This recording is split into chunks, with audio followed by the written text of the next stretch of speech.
라디오 클래스.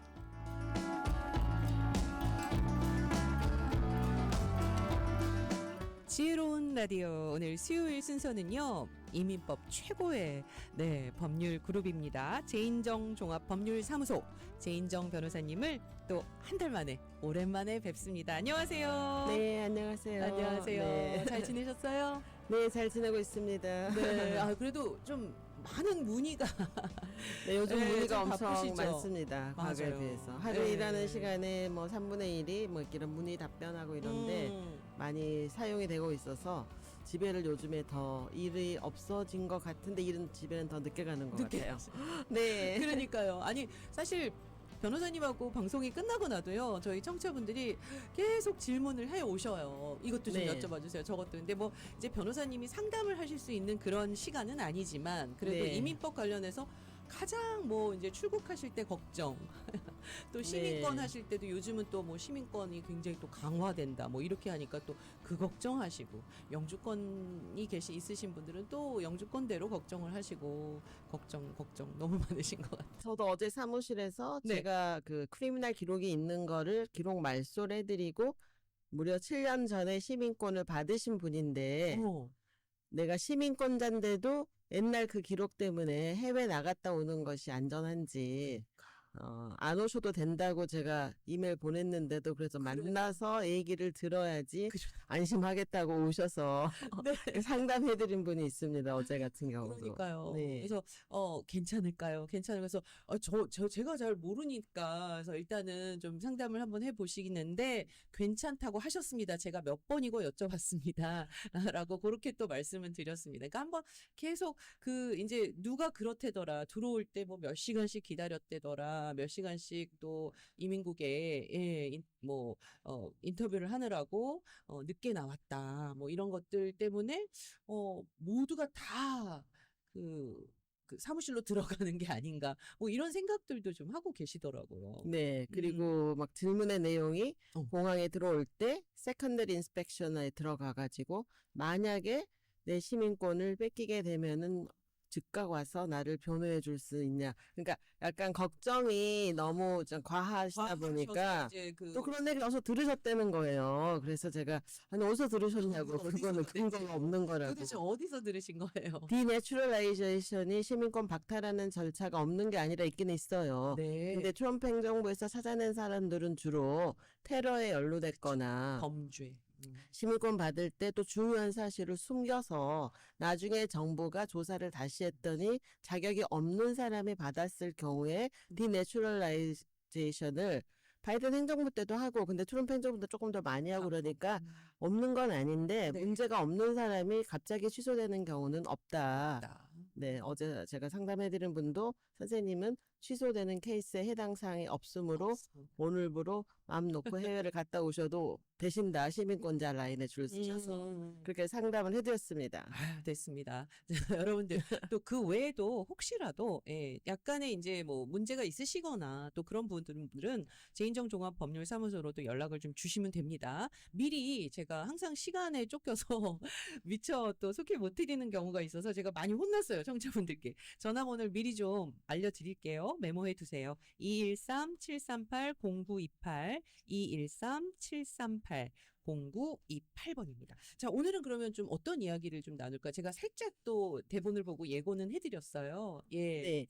저희가 또 실제로 이거는 이제 이민법하고도 이렇게 크로스오버 관련이 좀 있고, 네. 왜냐하면 시민권자가 아니신 영주권자, 또 비이민 비자 소지자들, 네. 또 우리가 얘기하는 언다큐멘트드 에일리언이라 해서 서류 미비자, 우리가 불체자라고 부르기도 하죠. 근데 그런 분들이 의외로 특히 한국 분들은 화를 잘 못 참거나 화를 표현하는 방식이나 뭐 싸우는 방식이 미국 법에 가정 폭력에 해당하는 거를 의식적 또는 무의식적으로 해서 나중에 고발이 된 다음에 이런 게 이렇게까지 심각하게 문제가 되는지는 몰랐다. 이러신 분들이 상당히 많으시고 예를 들면은 뭐 그러니까 이제 직접 뭐 폭력이랄까요? 뭐 신체를 뭐 해를 입힌다 이게 아니고 뭐 막 발로 뻥뻥 찬다거나 문을 뭐 약간 부신다거나 뭐 이런 것들 아주 실예를 들면 뭐 그런 것까지 디테일하게 들어가나요? 저희는 이제 여러 케이스를 하기 때문에 네. 네, 그 제가 말씀드린 것처럼 뭐 전문직 예를 들어서 뭐 내가 직업은 의사인데 집에서는 이제 그 환자한테는 되게 유명한 내가 뉴로솔전의 그 가정폭력 피해자도 한번 도와준 적이 있는데 네네. 외부에는 전혀 알려져 있는 않는 자기 자체가 갖고 있는 그런 그 앵걸 매니지먼트 같은 게 잘 안 되시는 분들이 분노 조절 장애가 있으시고. 네, 한국뿐만 아니라 외국인한테도 있고 또 한국 분들이 요즘에는 이세들이 한국 사람하고 결혼하고 하는 사람하고 타민족과 결혼한 사람이 제가 봐서는 뭐 반반인 것 맞아요. 같아요. 맞습니다. 그래서 이 문화가 다른 사람들이 또 만나서 사는데도 이런 가정 폭력 이런 것들 연루돼 가지고 음. 이민법 때문에 추방 대상이 되는 경우도 있고 또 이혼을 하게 되는 사유가 이런 아. 잦은 가정 폭력. 가정 폭력은 되게 광범위해요. 그래서 그 가정 폭력을 가해하거나 피해를 받은 피해자들이 법적으로 어떤 조치를 할 수가 있는지, 경찰은 와서 어디까지 얼마나 빨리 도와줄 수 있는지, 그 다음에는 또 제가 가정 폭력에 관련돼 있는 접근 금지 명령을 파일을 하기도 하고 이제 리스판스를 해서 디펜스를 하기도 하는데 한 저희가 도와드린 케이스의 거의 반 정도는 사건을 있는 그대로 청원서에 쓴 사람보다는 네. 없는 기록을 지어내고 한 번 있었으면 3번, 4번, 5번 있다고 자꾸 이거를 과장 확대로 쓰고 네. 그 뭐라 그러죠? 안갚음 비슷한 자기가 이게 네. 당했다고 보복. 생각하는 거에 대한 거를 음. 있는 그대로 워낙 얘기하라고 돼 있는데 그걸 약간 많이 부풀려서 아. 또 심지어는 없는 일을 있는 것처럼 쓴 사람들도 거의 2명에 1명꼴 정도 되는 것 같아요. 제가 그걸 프랙티스 저도 하면서 보면은. 저도 예전에 한번 들은 얘기인데 그 본인이 직접 자기가 자해를 해가지고 예. 그러니까 이제 이게 이제 뭐 남편이든 아내가 이렇게 했다라는 식으로 그게 이제 아내 남편 상관없이 그러니까 네. 본인이 어떤 상처를 입히고 그리고 네. 또 이렇게 상대방이 어차피 했다 뭐 이렇게 얘기하는 이게 사람도 있더라고요. 만약에 이 방음이 잘 안 되는 이게 다세대 주택이나 아파트에서 아파트. 만약에 살았다 그러면은 고성을 지르고 싸우고 비명을 지르고 하면은 누군가가 증인이 있어서 그렇죠. 현장을 못 봤더라도 목격이나 이렇게 소리를 들었기 때문에 이웃이 경찰에 신고하고 이런 경우는 대부분은 사실이죠. 그렇죠. 왜냐면은 목격자가 있고 또 그 가정 폭력이 집에서 일어나고 있는 상태에서 본인 피해자 또는 또 아이들이 있는 경우는 아이들이 학교에서 교육을 받기 때문에 부부가 심하게 싸우고 한쪽이 뭐 쓰러져서 다쳤달지 뭐 예를 들어서 집에서도 화가 난다고 제가 도와준 케이스도 이게 막 화가 나니까 주방에서 만약에 싸웠어요. 근데 뭐 주방 칼이 눈에 보여. 그게 과도든 그냥 부엌 칼이든 그럼 그걸 들고서 뭐 위협한다거나 뭐 이제 상대방을 죽이겠다 그런 사람은 많지 않은데 네. 내가 죽어버리겠다 이렇게 아. 스스로한테 하는 그런 행위들이 내가 스스로 죽겠다고 해서 그게 폭력이 없는 게 아니에요. 상대방은 그걸 보면서 내가 지금 죽을 수도 있겠구나 그런 위협감을 느낄 수가 있는 죽음의 거예요. 위협을 느끼는 거죠. 네. 근데 이제 그런 분들이 나중에는 또 그때 잠시 내 정신이 아니었다.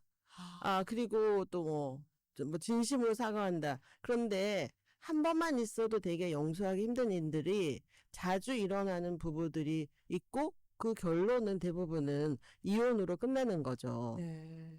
그러니까 그 가정법에 이거는 좀 더 가까운데 민사적으로 처리하는 케이스가 있고 정도가 심하면 형사적으로 처리되는 케이스하고 민사 형사가 대부분은 동시에 처리되는 케이스들이 상당히 많죠. 그렇겠네요. 왜냐하면 상대방이 원하지 않는 터치 자체가 형법상으로 우리가 그 폭행이라고 하는 그냥 구타죠, 구타. 네, 영어로는 네, 네. 배러리. 네.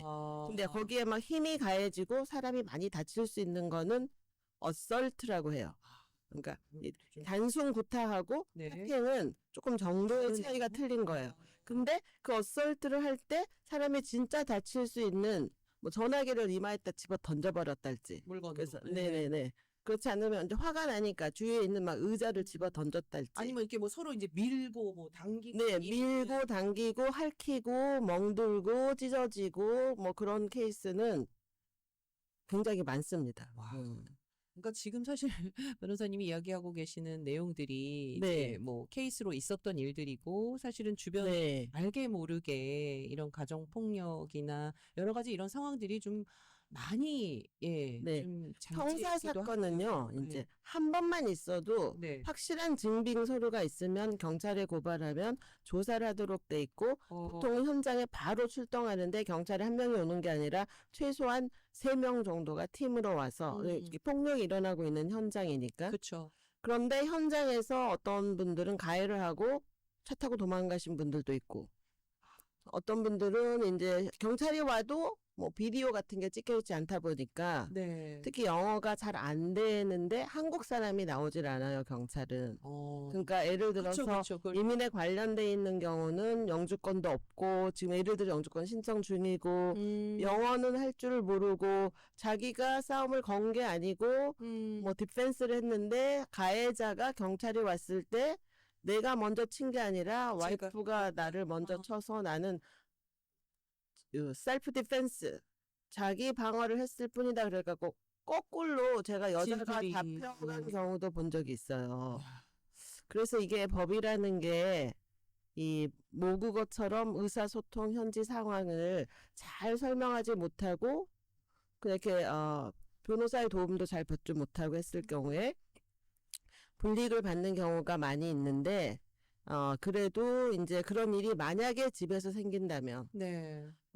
어떤 조치를 해야 되나조차도 모르는 사람이 너무 많은 거예요. 그러니까 그래서 신고해서 오게 되면 또 그냥 뭐 이게 큰 문제가 될까봐 또 신고되기 전에도 네. 그냥 아니라고 그냥 또 네, 그 그러니까 상황을 경찰이 나왔는데 내가 의사소통이 안 된 사람은 간단한 한두 마디 말은 외워야 돼요. I cannot speak English. So I need interpreter.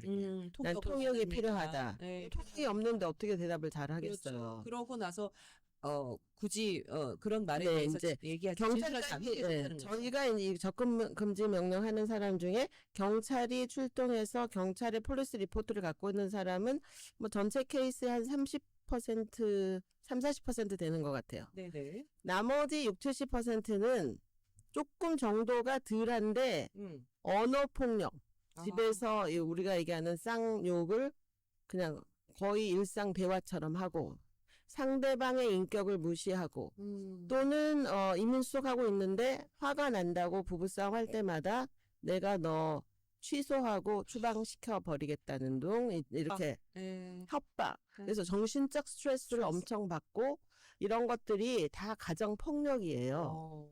때려야지만 하는 게 폭력이 아니고 뭔가에 본인의 그 위크한 위치를 강압적으로 그렇게 이용을 해서 구두상으로도 협박하고 또 말도 이제 예를 들어서 뭐 이런 거 내가 옛날 같으면 참지 않았는데 뭐 말이라도 나 가만히 안 두겠어. 너 죽고 나 죽자 이렇게. 특히 이런 거를 구두상한 경우는 증명이 조금 어려워요. 리코딩이 안 돼 있어서. 근데 화가 난다고 이거를 한국 분들이 많이 쓰는 카카오톡 여기다가 막 내가 너 기회가 되면은 막 죽여버리겠어. 이렇게 문자로 쓰신 분들 제가 여러 번 봤어요. 근데 그런 것들은 나중에 그게 진심이 아니었다고 하는데 이미 기록이 많이 남겨져 있기 때문에 그거 문제가 될 소지가 너무 많고 없는 걸로 하는 거는 안 되는 거예요. 안 되는 그게. 거예요. 이미 뱉은 말이 글이 된 거니까요. 네, 그래서 이 접근 금지 명령은 만약에 경찰이 오잖아요. 그 상황을 봤는데 이게 한 집에 있으면은 더 큰 사고가 생길 것 같다. 위험하다. 그러면은 경찰이 간단한 조서를 마친 다음에 바로 Emergency Restraining Order를 일반적으로는 5일이나 7일을 법원에 이멀전스 연락해서 그 자리에서 내주면 경찰이 가해자를 바로 그날로부터 그 집이 자기 집이든 뭐 공동 소유든 바로 한국말로 쫓아내요. 쫓아내야지 피해자가 보호가 될 거 아니겠어요. 근데 이멀전시 경우에는 이런 식으로 하는 거고요. 이것도 이제 경찰 판단인 거죠. 이제 가서 현장을 가서 보니 그렇죠. 굉장히 심각한 정도. 네, 뭐 밀쳐서 넘어졌는데 막 네. 예를 들어서 머리에서 피가 난달지 안 그러면 그냥 이렇게 베개 같은 걸 던진 게 아니라 전화기도 세게 던지면은 막 피도 날 수 있어요. 찢어지죠. 머리도 찢어질 수도 네. 있고 또 때리는 것도 힘이 센 사람이 세게 때리면 파열도 생기고 빨갛고 2, 3일 지나면 거기가 파랗게 멍이 멍들고 들고. 뭐 이런 거예요. 그러니까 경찰이 상황을 봐서 이게 이멀전시다 싶으면은 바로 이하로 이멀전시 리스트레이닝 오더를 주면서 가해자를 법적 절차는 이후고 피해자를 보호해야 되기 때문에 바로 집을 나가라고 하는 거예요. 그러니까 뭐 약간 구금한다거나 뭐 이 부분이 아니라 일단은 떨어뜨려 놓는 거군요. 네네, 떨어뜨리고 그래서 집에를 못 가게 하는데 이제 접근을 주는 기간이 보통은 5일에서 7일 정도, 일주일 정도예요. 네. 그럼 일주일 이후에는 경찰이 계속 쫓아다니면서 뭐 나를 뭐 프로텍트 해주냐 아니고 더 장기로 있는 접근 금지 명령은 스스로 민사법원에 파일을 해야 돼요. 피해자가.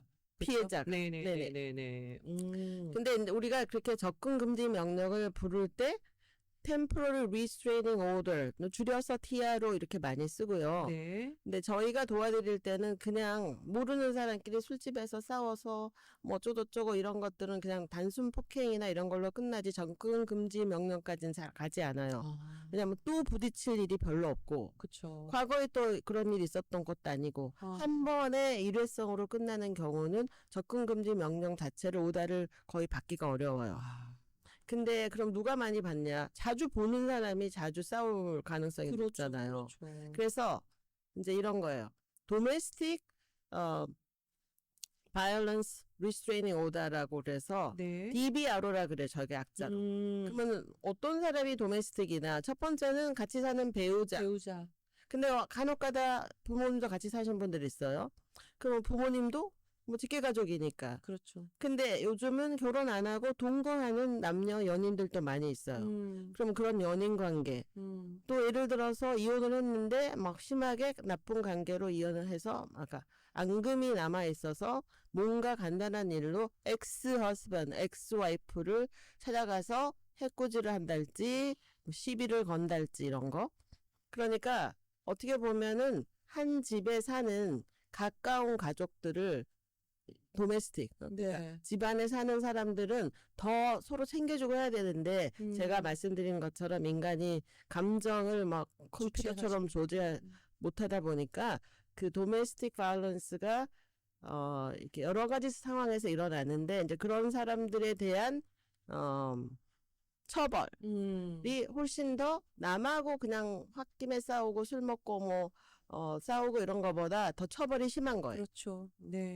그래서 그런 것들을 우리가 이제 DVRO라고 하고 저희가 도와드린 케이스의 뭐 거의 95%는 이 DVRO예요. 네. 가족끼리 싸우고 부부끼리 특히 부부끼리 싸운 케이스가 제일 많죠.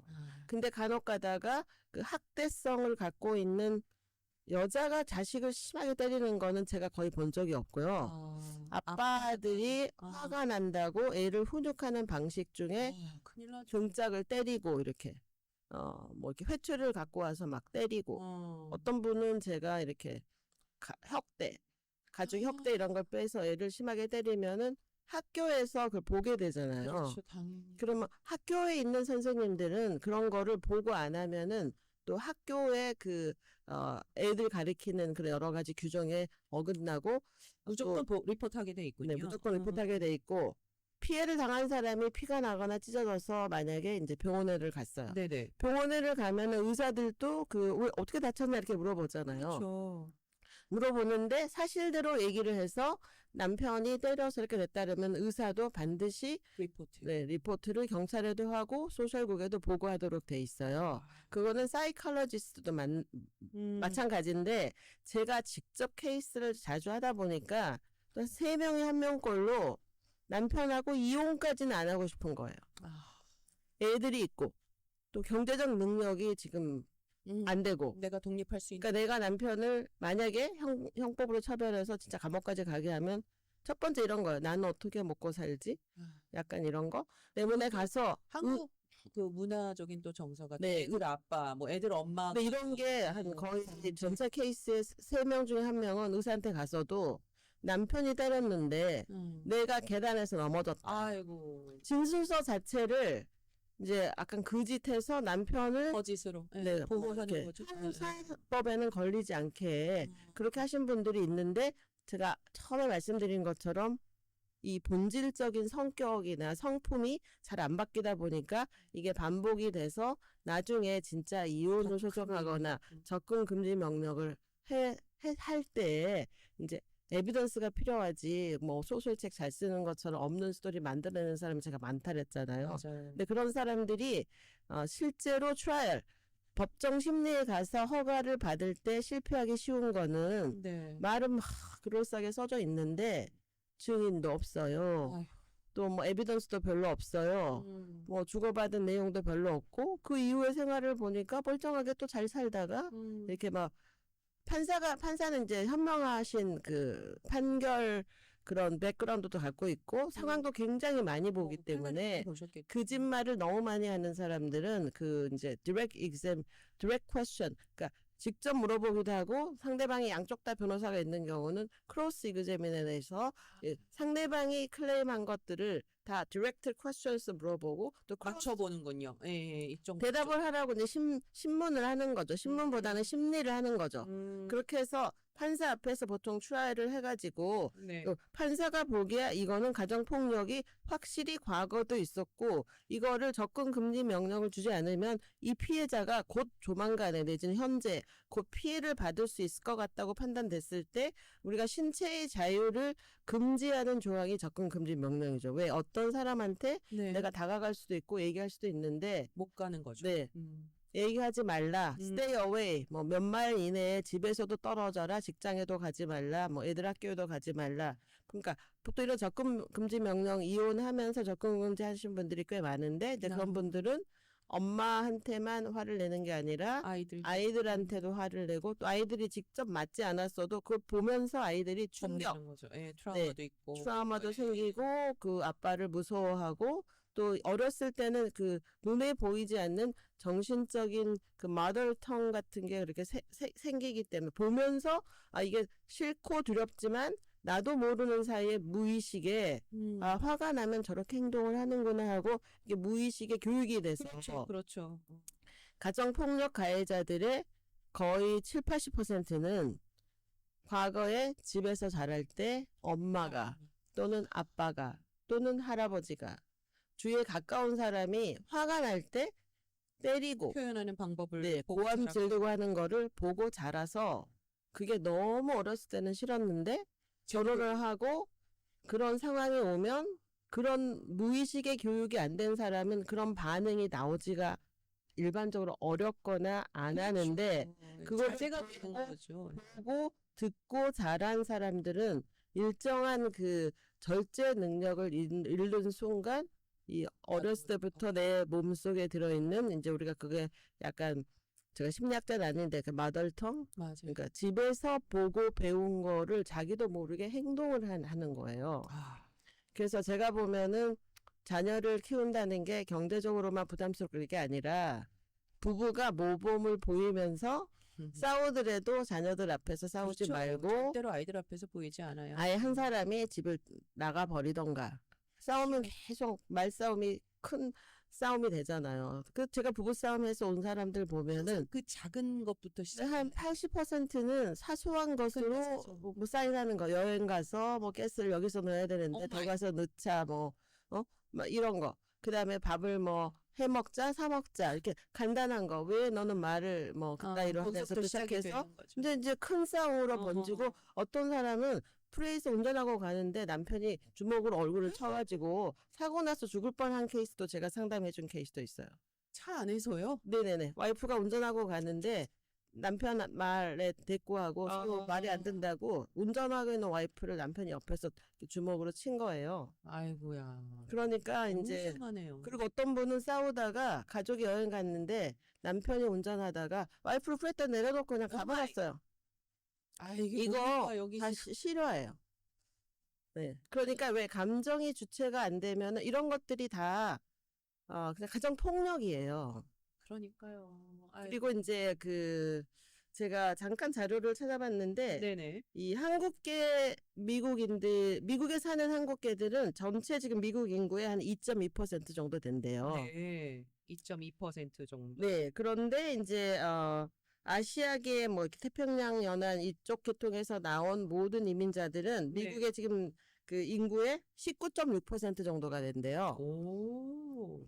근데 이 유럽이나 이런 미국에서 자란 가정보다 아시아 국가에서 자란 사람들이 가정 폭력 비율은 이 아시아계 이런 계통은 네. 만약에 100명을 설배했어 그러면은 거의 19.6%가 이런 집에서 그러니까 파트너는 배우자, 연인 뭐 이런 사람한테 동거인들 특히 뭐 성폭력, 근데 원하지 않는데 막 성관계 요구하고 막 이런 거. 아이고야. 또 신체적 폭력, 화난다고 때리는 거. 때리는 내가 언원티드 터치가 다 범죄라 그랬잖아요. 근데 한국 사람들은 저도 연속극 보면은 뭐 때리는 거, 뭐 던지는 거 뭐. 싸우는 거, 갱들이 싸우는 거 말고도 자식이 말 안 들으면 지금도 막 때리고. 미국 드라마나 이런 데는 부모가 절대 자식을 없죠. 때리고 이런 게 크라임이에요, 크라임. 범죄이기 때문에 안 나오는. 뭐 그러니까 사이코패스가 이렇게 아닌 다음에. 그러니까 보면서 제가 배운다 그랬잖아. 이거 때려도 되는구나. 이렇게 그쵸. 무의식적으로 이렇게 막 여러 사람이 배우는 굉장히 거. 위험합니다. 진짜. 그다음에 또 싫어서 헤어졌는데 한쪽이 좋다고 막 줄기차게 쫓아다니는 거 우리가 스타킹이라고 하죠. 얼마 전에 한국에서도 어떤 남자 배우가 그러니까 이제 네. 스토킹식으로 해가지고 이제 칼을 들고 흉기를 들고 그러니까 만났던 사람이 만나주지 않자 찾아가서 그게 이제 접근 금지 명령이 떨어지고 네. 뭐 이렇게 됐다 뭐 이제 그 피해자 보호를 차원에서 그러니까 그냥 뭐 흉기를 들고 갔을 뿐인데 흉기로 표현이 되는 거죠. 당연히 네, 네, 네. 칼이니까. 그래가지고 또 그런 접근 금지 명령이 떨어진 같이 살지 않는 연인 관계인데도 뭐 그런 경우. 그래서 이런 도메스틱 바이올런스에 관련돼 있는 범죄, 크라임이 크리미널리 네. 범죄가 확정이 되면 대부분의 영주권자는 추방 대상이에요. 추방 대상. 비민 미자 말할 것도 없죠. 말할 것도 불체자 말할 것도 없죠. 그 시민권자만 괜찮아요. 네? 그러니까 한국 분들이 또 그걸 또 좀 걱정이 돼서 이제 그리고 이제 접근 금지 명령은 사실은 이제 짧게는 법원에서 1년, 2년, 3년, 4년 최대가 한 번에 5년까지 받을 수 있어요. 심각하고 그래요. 네네네. 그거는 판사가 이제 결정하는 건데 5년. 예. 맥시멈이 한 번에 5년이에요. 그래서 5년 이후에도 또 가해자가 변함이 없고 언제든지 이거를 갖다가 다시 폭력을 행사할 가능성이 많다고 판단되면 다시 히어링을 해서 갱신할 수 다시 있고. 1년, 2년, 3년, 4년, 5년 중에 또 맥시멈 5년을 받을 가능성도 있고 이런 거예요. 그런데 이제 뭐 준비하는 절차나 이런 거는 좀 되게 복잡해서 본인이 혼자 하신 분들이 간혹 오다도 잘 못 받고 하는 게 사실은 사실인데 어떻게 서류를 준비하시는지를 몰라. 그렇죠. 그리고 이게 어떻게부터 시작이 돼야 되는지 좀 그리고 막막하기도 이제 하고. 변호사 비용은 뭐 낼 형편이 조금 안 되고 어렵고 하니까 그래서 이렇게 뭐 셀프 헬프 이런 거 보고 에비던스가 왜 필요한지 언제까지 필요한지 위트니스는 왜 필요한지 무슨 소리 넣어야 되는지 하물며 한국말이 안 되면은 인터프리터도 히어링 심리일자 5일 전에 법원에다가 인터프리터 요구하는 양식을 해서 다 파일하고 해야 되는데 셀프 헬프에는 좀 한계가 있잖아요. 변호사도 아니니까. 그래서 진짜는 피해를 받았는데 가가지고 이제 오다를 이런 못 받고 절차식, 신청 절차. 또 막 와서 거짓말하고 디펜스하고 그러면은 이제 그리고 이제 오히려 피해자인데 좀 피해자가 오히려 또 그 길티 필링을 느끼게 되는 상황이 오잖아요. 네. 너 정말 이렇게 할래? 뭐 약간 협박을 받는다거나 그런 사례도 굉장히 많이 봤습니다. 그래서 중도에 그냥 뭐 이렇게 포기를 한다거나. 제가 보면은 이제 Department of Family and Service 이런 DCFS나 아동들 도와주는 CSS 이런 거는 아동이 학대당한 거는 정부의 기관에 가서 도움을 받으면 소득이 아주 많지 않으면 정부니까 정부 변호사들이 많이 있을 거 아니에요. 상당히 스트롱하게 아이들은 잘 보호해 주는데 배우자는 잘 보호를 해주지 않아요. 그러니까 배우자가 그런 가정 폭력을 당했는데 이제 도움을 받는 무료하는 법률기관들은 조그만 데서는 여러 개 안 돼서 못하고 큰 법률기관이 뭐 참고로 내가 한 2군데 정도는 알려드릴 수 있어요. 근데 좀 약간 우리가 굉장히 많이 알고 있는 리갈 에이드라는 곳은 이제 네. LAFLA 이렇게 부르는데 음. 이제 이게 뭐 구글이나 이렇게 찾으면 다 나와요. 리갈 네. 에이드. 그리고 또 한국어 전용 할 라인도 있어요, 여기. 어. 거기는 이제 1-800 399에 4529가 이제 거기 연락을 하면은 무료로 이 티아로 파일하는 거 도움을 받을 수가 있어요. 네네.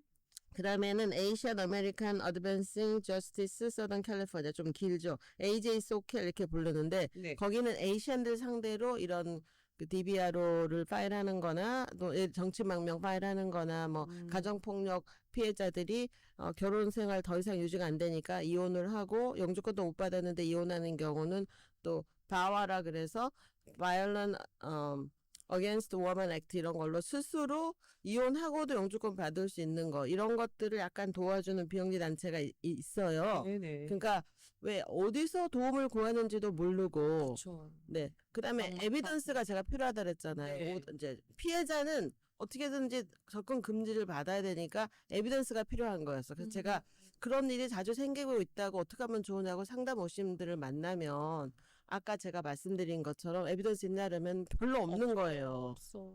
병원을 왜 안 갔냐? 보험도 없고 그러네요. 영어로 하는 줄만 알고 있고 그래서 이제 한인타운에는 또 무료는 아니지만 한인 건강이 아니라 가정상담소, 한인 가정상담소 네. 이런 데서 이런 도메스틱 바이런스 상담을 다 받고 네. 거기에 라이센스 있는 사이콜로지스트가 다 있어요. 네네네. 그리고 도움을 줄 수 있죠. 네, 상당히 저소득자한테 이렇게 그랜트 받아서 많이 도움 주기 때문에 무료인지는 모르겠지만 일반 상담료보다 훨씬 낮게 그러니까 제 얘기는 다시 또 이런 일이 생기면 기록이 필요하니까 에비던스가 무조건 심하게 맞고 그러면 무조건 911 불러서 경찰 리포트를 만들고 그 다음에는 본인이 뭐 크레딧 카드 긁어서라도 상담소에 가든지 의사를 만나든지 실질적으로 이런 사람 의사 가서 치료받을 때 그럼요. 거짓말 하지 말고 사실대로 얘기를 하고 그 에비던스가 곧 본인을 보호해주는 나중에 중요한 증거 자료가 서류로 되는. 작용이 된다. 싸움 현장을 보질 않았는데 없는 증인을 그렇죠. 만들어 올 수는 그게 없잖아요. 전혀 없다면 가해자 같은 경우에도 이번이 처음이고 나는 정말 뭐 실수였다 이렇게 말해도 그냥 뭐 어떻게 증명할 수가 없는 거잖아요. 그러니까 저희가 이제 이걸 할 때는 피해자를 도와줄 때는 이제 제가 이런 식으로 상담해주고 그래도 왜 사람이 무서우니까 금방 나가서 내가 우버를 부르고 엄마 집으로 갔다 친구 집으로 갔다 그 현장에서 금방 떠나고 911도 불렀다 경찰도 안 부른 케이스도 있어요. 그리고 친구한테 간 사람들도 있고 그래요. 그러면 그 친구가 현장은 안 봤지만 현장에서 나 지금 이런 일 생겼어. 그래서 차로 와서 집에 와서 막 하소연하고 얘기를 했으면은 그 사람이 중요한 증인이 될 수 있어요. 그렇죠. 그 위급한 상황을 봤던. 네네네. 예. 그러니까 이런 증인, 뭐 경찰 리포트, 또 내가 맞았으면은 맞은 현장을 정신은 없지만 에비던스가 필요하니까 사진을 찍어요. 찍고. 사진을 찍어놓고 다 청소한 다음에 이전에 이렇게 돼 있어 어떻게 알아요? 서로 거짓말을 하는 경우가 생각보다 너무 많기 때문에 이제 법정에서는 여러 가지 증인 또 이런 증빙 서류 또 판사가 궁금하면은 또 판사도 직접 물어봐요. 그래서 이런 식으로 준비를 해야 되는데 한 번에 이거는 커버할 수 있는 그런 이슈는 아니고 억울하게 또 이 DBRO를 소장을 전달받은 사람들도 있는 거예요. 아이고야. 그런 분들은 이제 리스판스를 해야 되잖아요. 네. 근데 그 리스판스 답변서를 제출하는 게 첫 번째 이 TRO DBRO는 네. 파일을 하면은 무조건 21일 내 재판 날짜가 잡혀요. 빠르네요. 그래도. 네. 굉장히. 근데 엑스파르테라 그래서 단독으로 진짜 인멀전시고 심각한 상황은 오늘 아침 10시까지 파일하면 내일이 히어링이에요. 그럼 상대방은 통보를 받아야지 디펜스 할 거 아니겠어요? 그렇죠. 그러니까 상대방이 서브를 받았는데 하루 있다 히어링을 오라 그래. 그럼 저희가 그런 전화 받고 도와드리게 되면 바로 모든 일을 스탑하고 그때서부터 24시간 안에 일을 마쳐서 그 다음날 히어링 아침 8시까지 파일해야 돼요. 와. 이멀전시라고 상대방이 얘기를 한 거죠. 그렇죠. 그러니까 또 변호사 사서 막 있는 얘기 없는 얘기 다 해가지고 파일하면은 많은 분들이 어떻게 하겠어요? 어떻게 진짜. 90%가 포기예요. 그렇죠. 그냥 이렇게. 디펜스 어떻게 하는지도 어. 모르고 어. 변호사 갔더니 바빠서 못한다 내지는 증거 불충분을 해서 이거 상황이 바뀔 것 같지 않다 뭐 기타 등등. 그러면 그냥 그러니까 포기하죠. 포기해도 히어링을 하죠. 약간 신체적인 뭐 감옥에 가는 것도 우리가 신체를 구속하는 거지만 이 접근 금지 명령은 감옥은 아니지만 일정한 사람한테 전화도 하지 말라, 이메일도 하지 말라, 직장도 가지 말라, 뭐 아무것도 하지 말라는 그 금지 조항의 명령을 내리는 거잖아요. 그래서 디펜스를 하시는 분들도 마찬가지로 상대방이 주장한 내용이 사실이 아니라는 증빙 서류가 있어야 돼요. 네네. 그러니까 이제 상대방을 의심하면서 사는 결혼 생활이 행복할 리는 없지만 그렇죠. 첫 번째는 대화를 잘 나누고 가족이 이렇게 롱텀으로 살아야 되잖아요. 결혼이 잠시 살다가 기숙사 림모디처럼 헤어지고 이런 게 아니니까 또 자녀도 있고 그러면 당연하죠. 자녀들도 책임을 그런 져야죠. 그 폭력이 있는 가정에 자라면은 이 뭐라 그러죠? 그 irreversible한 그 데미지들이 애들이 정치적. 정신적으로 있으면서 자란다는 거를 그 부모들이 좀 알았으면 좋겠어요. 제가 근데 보면은. 제가 여기서 이제 거의 뭐 정리를 하면서 좀 질문을 드리자면 이렇게 작은 일들도 많이 뭐 상담도 하시고 근데 이제 그냥 이걸 덮거나 이렇게 간 경우에 절대로 이 일이 그냥 그러니까 다시 바뀐다거나 이렇게 폭력성이 있는 뭐 남편이든 아내든 뭐 부부든 뭐 도메스틱 바이런스 상황에서 이게 그냥 묻혀버리거나 그냥 했을 경우에도 큰 일이 일어나는 경우를 많이 보셨죠. 그러니까 이거는 네네네. 절대로 예. 제가 너무 많아서 다 얘기를 할 수가 폭력적인, 없는데 예. 어떤 분은 이제 그 뭐 와이프가 샤워를 하는데 뭐 말다툼하다가 싸움이 된 거예요. 예. 근데 와이프가 샤워장에서 샤워가 안 끝났는데 남편이 화가 난다고 발로 샤워장 문을 쾅 차니까 유리가 아. 파바박 다 깨져가지고 와이프가 얼마나 놀랬겠어요. 그러니까 이제 약간 그런 게 가해자는 자꾸만 실수라고 하는데 그거는 실수로 그건 실수가 아니죠. 되는 게 아니에요. 마찬가지로 그러니까 말도 너무 험하게 언어 죽자, 폭력. 죽인다, 뭐 가만 안 두겠다, 또 영주권 같은 걸로 막 협박하고 생활비 끊어버리겠다. 내 집인데 너 짐 싸갖고 뭐 며칠 내로 내가 나가. 이번째 상담한 케이스도 남편이 문자 보냈다는 거예요. 너 빨리 5일 내로 짐 싸갖고 집 나가라고. 그래서 내가 나가실 필요 없다고. 그렇죠. 그러니까 이제 이런 것들을 잘 정리하고 이제 무조건 행복하게 살도록 둘이 다 노력을 해야지 하셔야죠. 과정이 잘 유지가 되는 것 같기는 해요. 그렇죠. 그래서 이런 그 접근 금지 명령 또 음. 이제 제가 영주권자나 비민비자 불체자들은 접근 금지 명령을 어기잖아요. 그럼 네. 경찰에 다 보고가 돼 있기 때문에 접근 금지 명령을 어긴 것 자체가 추방 사유예요. 이것도 정확히 네. 그러니까 이런 부분에 대해서 여러분 이제 마무리를 좀 하겠습니다. 네. 당연히 어떤 상황이든 뭐 여러분들이 이제 이런 상황에 혹시라도 처해 있거나 또 주변 분들이 이런 부분이 있을 때 빨리 그러니까 일단 우선은 그 에비던스라고 아까 말씀하셨잖아요. 그 네. 피해 상황이라는 거 여러 가지 그런 증거 자료나 증인까지도 네.